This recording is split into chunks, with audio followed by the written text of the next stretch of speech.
Hey, what's up? This is Ricardo at Parts People, and in this video, we'll outline the steps for completing a part replacement on your Dell PC. Visit our website and use this coupon for a 5% off discount.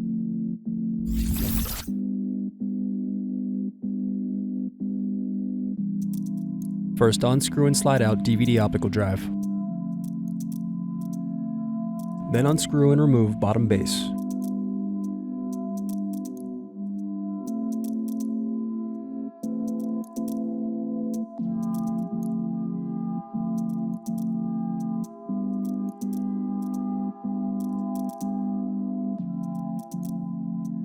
Now unscrew and disconnect battery.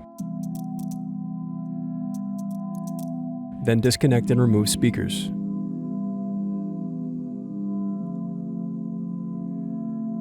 Thanks for watching. Don't forget to like and subscribe if you enjoyed this video. And if you need more, check out this playlist to watch other tutorials for your laptop. You can also click here to find parts for your laptop at partspeople.com.